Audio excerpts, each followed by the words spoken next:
when certain youngsters face problems or difficulties like failures, breakups, loss, etc., a few go for drugs or alcohol instead of solving the problem and finding solutions. So, I want to know what is that one hope a person can cling on to even when he is fully shattered from within? Oh, so many broken hearts here who are clapping their hands.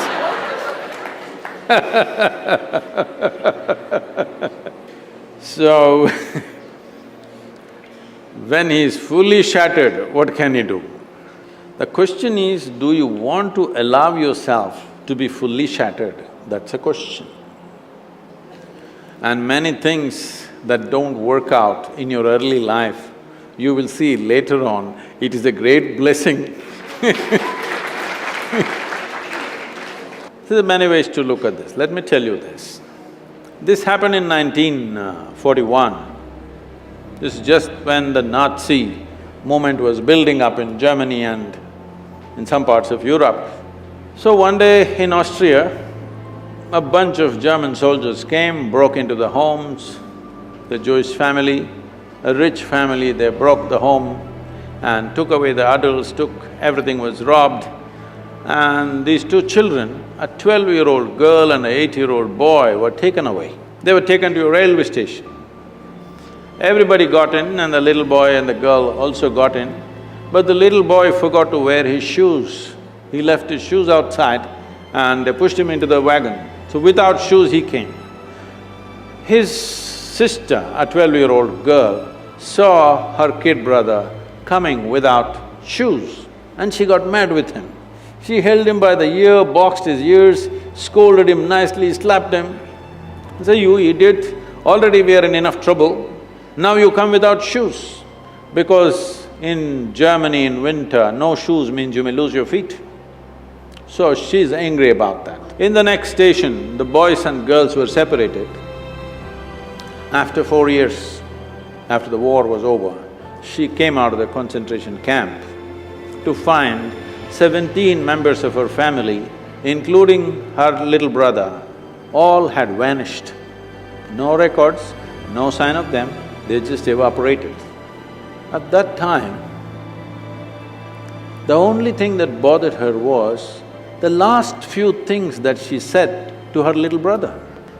She loves her brother, but the last few things that she said to him were such terrible things, it rang in her mind and troubled her.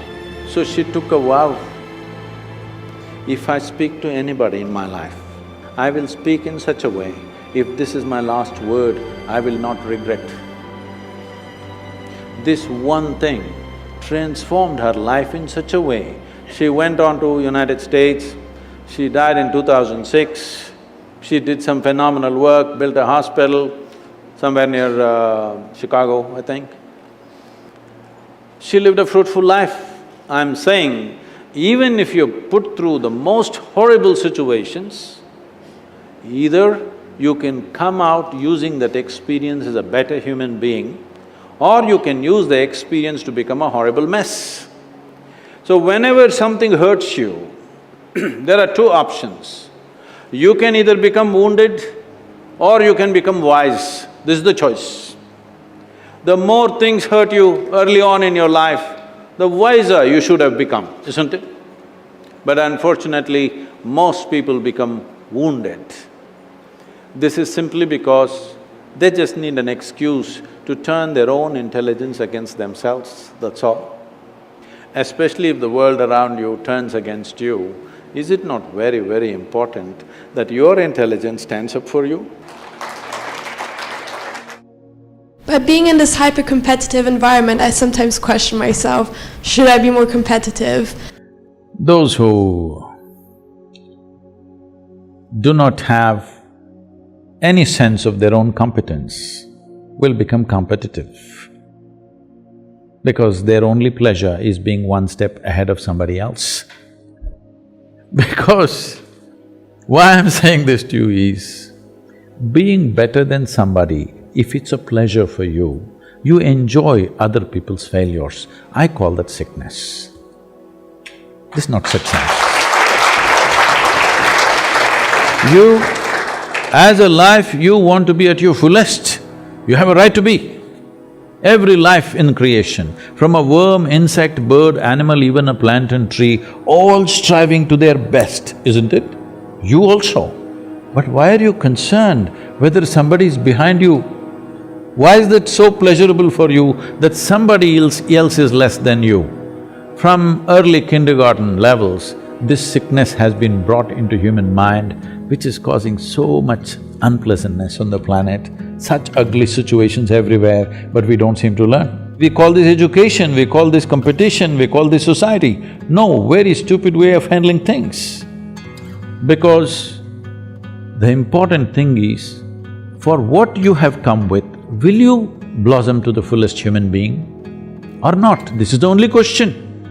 This doesn't need anything other than constantly nourishing the atmosphere, not even the person. If you want a plant to grow, you don't do anything to the plant, you just take care of the soil, the atmosphere, the ambience. That's all that needs to be taken care of even for a human being, that you need to take care of the atmosphere so that everybody finds the fullest expression for their life. This is the most common thing amongst us, young people. Marijuana, alcohol, bad habits, it's pushed onto us from pop culture. What do we do? This question is everywhere. Youth in India are asking me all the time, Sadhguru, you have influence in the government, why don't you make marijuana legal for us? I said, why marijuana? I'll make cocaine also legal. You want meth? We'll make that also legal. What's the problem? The problem is just this. So I asked them, see, let me take you, I'm a licensed pilot. So, not me, but we'll get another pilot for you. On a small plane, we'll take you on a nice ride. But the pilot comes smoked up. You want to fly? No, they don't say no, they say, because they think by smoking they're flying. Then I say, okay, you're not getting it. You need a major surgery. And the surgeon comes really smoked up. You want this surgery? Oh no. So you understand, it lowers your faculties. If you lower your faculties, your life gets lowered or high. Lowered. So never use the word high again. You say, I smoked and I'm low.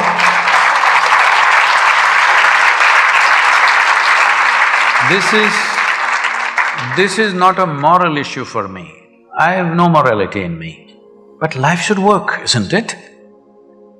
Suppose my eyes become dim, do I live better? I'm asking.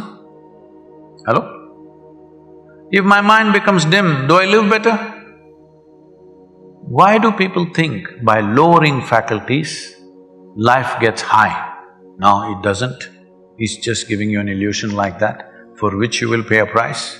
At this stage in your life, you must look for those things which will heighten your faculties, not lower your faculties, isn't it?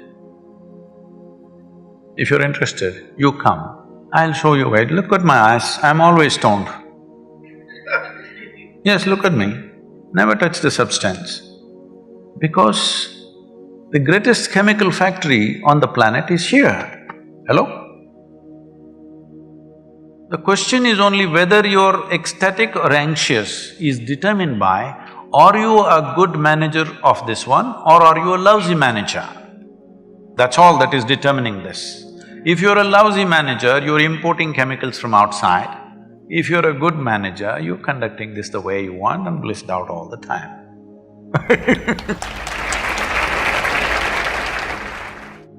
Despite being surrounded by so many people, we still lack that feeling of belonging to somebody, being accepted by somebody, being loved by somebody. How should we deal with that discontent and loneliness? What you call as joy is one kind of chemistry, misery is another kind of chemistry, stress is one kind of chemistry, anxiety another kind of chemistry, agony one kind of chemistry, ecstasy another kind of chemistry, at least ecstasy you know it's another kind of chemistry. I hear.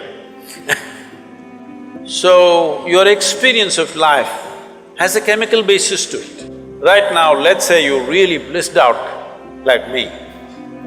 Do you care who is around, who is not around? If they're around, it's fantastic. They're gone, fantastic. Because your experience of life is no more determined by what you have and what you don't have, whether it's people or things or food or this or that. It is not determined by that. Once your way of being is not determined by anything outside of you, then there is no such thing as loneliness. But you will enjoy your aloneness because whether you like it or you don't like it, at this young age, it's a little difficult to understand this, whether you like it or you don't like it, within this body you're always alone, isn't it? Whether you do interaction or intercourse or whatever, still you're alone in this body, yes or no? Hello? If you don't learn how to handle this aloneness, you have not learned anything about life. This is the most beautiful thing.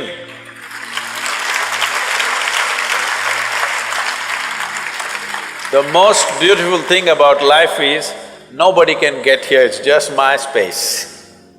Yes or no? Isn't this the most beautiful thing? Nobody can invade me. They can capture me, they can torture me, they can do so many things, but they cannot invade me because I have a space which is just my own. Isn't this the most wonderful aspect of your life? Don't suffer that. That is the most beautiful thing. Very often in lives, we come across crossroads where we are compelled to choose between two options which were equally pleasing. When I'm at such a stage, what should I be doing? See, we must understand this. People are always thinking when it comes to education, career, choice of partners, marriage, at various points, what is the best thing to do? Let me tell you, there is no best thing to do in the world. Really, there's no best thing to do. Even if you take a very simple thing and put everything that you have into it, if you throw yourself into it, it could become a great thing. Is it the best thing? No.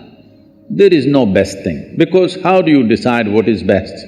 What I'm doing is best or what you're doing is best? There's no such thing. Is spiritual process the best thing or chemical engineering the best thing? It'll be foolish even to ask that question, isn't it? It is just that if you throw your life into something, it can become a great thing. So don't look for best things because you'll waste your life always wondering what's the best thing. People come to me, they've been married for 35 years, have 3-4 children. Sadhguru, I don't know if I made the right choice.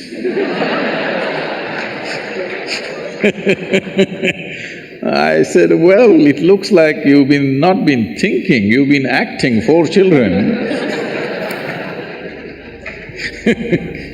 So, till the end of your life, you can go on thinking, what is the best thing, what is the best thing? There is no best thing.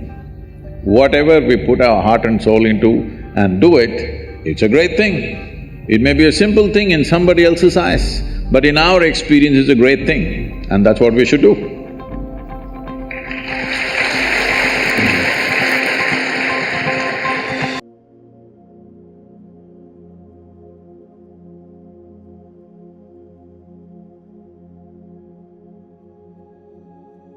Before you move on with your day, just take a moment to breathe, a slow, deep breathe. Let everything settle in, not a thoughts to analyze, but simply as a feeling to sit with. Life doesn't always show up the way we accept. Sometimes it feels like everything is too much or moving too fast. But even in the middle of that chaos, there is a small window of calm, a space inside you that doesn't get shaken by the outside noise. The more you learn to stay with that space, the easier it becomes to face whatever life brings. No one has all the answers, and honestly, that's okay. You are not alone in your confusion, in your pain, or your search for direction. Every person walking this planet has felt lost at some point. What matters is you are still here, still listening, and still open. And that openness, it is powerful. So today, instead of chasing after perfection or trying to fix everything at once, maybe just be gentle with yourself. Let your question exist without needing to answer them all right now. Let your journey unfold one step at a time. Whatever you are going through, you are not broken, you are becoming. And slowly, if you allow it, life itself will teach you more than any book, any advice, or any plan ever could. So, thank you so much for sharing this space today. Stay present, stay kind, and stay curious. And above all, trust the rhythm of your own becoming. Do remember, this is not a summary of Sadhguru's word, it is simply my interpretation of the deep wisdom he imparted. Kindly keep them separated and do not misunderstand. Thank you for joining, and we will see you tomorrow. Until then, please take care. Namaskaram. Chandrachud Shiv Shankar Parvati रमणानंद